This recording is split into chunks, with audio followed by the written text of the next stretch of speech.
జై శ్రీరామ్, అందరికీ నమస్కారం. వెల్కమ్ టు న్యూస్ అఖండ. నేను మీ కస్తూరి శ్రీధర్. ఏమైనా ఓడిపోయిన షాక్లో ఉండిపోయి ఈ ఉద్ధవ్ ఠాక్రేకి ఏమైనా నరాలు ఏమైనా కట్టయిపోయినాయో, ఏమైనా చిప్పులు ఏమైనా బల మాడిపోయినాయేమో తెలియదు. కానీ ఈ రిజల్ట్స్ వచ్చిన తర్వాత పిచ్చి పిచ్చి స్టేట్మెంట్లన్నీ ఇస్తున్నాడు. మామూలుగా అయితే కాదు. ఆయన ఏం మాట్లాడినాడు ఇప్పుడు మీకు కాస్త తెలియజేసే ప్రయత్నం అయితే చేస్తా.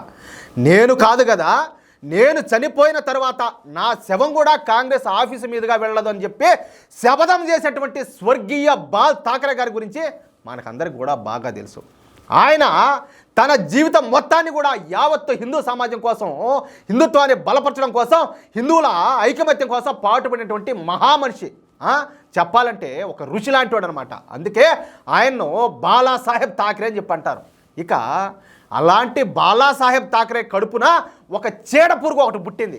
ఎవరు తెలుసు కదా, ఆయనే ఉద్ధవ్ ఠాక్రే. కేవలం తన పదవి కోసం, తన కొడుకు యొక్క రాజకీయ ప్రయోజనాల కోసం తన తండ్రి సిద్ధాంతాలను పూర్తిగా తుంగలో దొక్కినాడు ఈ ఉద్ధవ్ ఠాక్రే. తన తండ్రికి బద్ధ శత్రువైనటువంటి కాంగ్రెస్ పార్టీతో శరద్ పవార్తో కలిసి తాను ముఖ్యమంత్రి పీఠాన్ని అధిష్ఠించినాడు.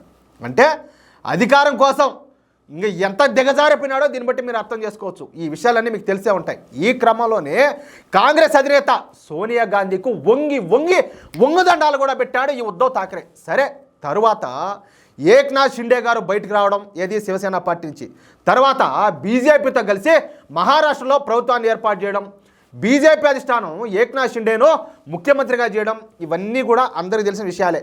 సరే, శివసేన పార్టీ అయితే రెండుగా చీలిన దగ్గర నుంచి బాల్ ఠాక్రేకు అసలైన వారసుడిని నేనే అంట ప్రజల దగ్గర, అదేవిధంగా మీడియా దగ్గర ఏకరువు పెట్టడం ప్రారంభించాడు ఈ ఉద్ధవ్ ఠాక్రే. ఇప్పుడు బాల్ ఠాక్రే గారి వారసుడు నేనే చెప్పుకుంటున్నావు కదా, మరి ఆయన యొక్క భావజాలాన్ని నువ్వు కంటిన్యూ చేయాలనా లేదా? ఏం చేసావు నువ్వు? ఆయన ఎంచుకునే సిద్ధాంతాలు ఏంది? నువ్వు ఎంచుకునే మార్గం ఏంది? ఆయన హిందూ సమాజాన్ని, హిందువులను ఐకమత్యం చేయడానికి ఆయన ప్రయత్నం చేస్తే, యావత్తు హిందూ సమాజం కోసం ఆయన ప్రతి క్షణం ఆయన పాటుపడితే, నువ్వు మాత్రం హిందువులను నిట్ట నిలవన ముంచడానికి, హిందువులను కాలగర్భంలో గలిపేయడానికి నువ్వు ఎవరితో చేతులు కలిపినావో ప్రజలందరికీ కూడా బాగా తెలుసు. అయితే మొన్న జరిగినటువంటి మహారాష్ట్ర ఎన్నికల్లో కూడా తానే, అంటే నేనే బాల్ ఠాక్రేకు అసలైన వారసుడని చెప్పి ఏ మాత్రం సిగ్గు కూడా లేకుండా ఈ ఉద్ధవ్ ఠాక్రే చెప్పుకుంటా ప్రచారం చేశాడు. కానీ ప్రజలకు అందరికి బాగా తెలుసు కాబట్టి వాళ్ళు ఎటువంటి రిజల్ట్ ఇవ్వాలనేది ఆలోచించుకొని మరి రిజల్ట్ ఇచ్చారు. కానీ ఈ రిజల్ట్స్ వచ్చిన తర్వాత ఉద్ధవ్ ఠాక్రేకు దిమ్మ తిరిగిపోయి మైండ్ బ్లాక్ అయిపోయిందట్టే. ఊరికైతే కాదు, ఒక్కసారిగా షాక్ అయిపోవడం ఈ ఉద్ధవ్ ఠాక్రే పని అయిపోయింది. అర్థమవుతుందా? ఇక ఘోర ఓటమి పాలైనటువంటి ఈ ఉద్ధవ్ ఠాక్రే మీడియాతో మాట్లాడతా, నేను కాంగ్రెస్ పార్టీతో కలిసి సెక్యులర్గా మారిపోయినాను అంటున్నారు కదా. అసలు సెక్యులరిజం అంటే ఏంది? ఈయన చెప్పడం చూడండి, ఈ తెలివితేటలు చూడండి ఒకసారి. అసలు సెక్యులరిజం అంటే ఏంది? సెక్యులరిజం అంటే అంట నిరుద్యోగ శాతాన్ని తగ్గించడం అంట. ఊరిని గుడిగాల మాకు ఇన్ని రోజులు తెలియకపోయి కదా స్వామి. ఈ మాత్రం సెక్యులరిజం అంటే ద్రవ్యోల్బణాన్ని తగ్గించడం అంట. ఒరే కొత్త అర్థాలన్నీ కనిపెట్టాడు ఆయన గారు. అదేవిధంగా సెక్యులరిజం అంటే ధరలను తగ్గించడం అంట. అందుకే నేను సెక్యులర్గా మారిపోయినాను, అందులో తప్పేవాడని చెప్పి మాట్లాడినాడు. ఎంతకో స్వామి నువ్వు బళ్ళేకపోయినా చదువుకున్నా, ఎంతకు నువ్వా? సెక్యులరిజం అంటే ఏందో కనీసం ఏమన్నా దూర పోయేవాళ్ళు ఉంటారు, చిన్న పిల్లోళ్ళు, లేకపోతే కాలేజ్ పిల్లలు ఎవరో ఒకరు, వాళ్ళని అడుగు అసలు సెక్యులరిజం అంటే ఏంటి చెప్తారు. నువ్వు నీ తెలివితేటలో ఇంకా జనాలను ఏరి పుష్పాలనుకుంటే ఎట్టయా బతికేదే? అందుకు కదా మీకు మహారాష్ట్ర ప్రజలు చెప్పుతో కొట్టేట్టు మీకు ఇటువంటి రిజల్ట్ ఇచ్చిందా? అయితే ఈయన మాట్లాడటము ఈ సెక్యులరిజాన్ని కాంగ్రెస్ పార్టీ బలంగా అమలు చేస్తుందంట. ఊరిని పసుగాల అంటే వీళ్ళకు సింత చచ్చినా పులుపు చావలేదన్నట్టు వీళ్ళను ప్రజలు ఎంత చేదరించుకున్నా వీళ్ళకి మాత్రం సిగ్గు రావడంలే, దాంట్లో మాత్రం డౌటేలే.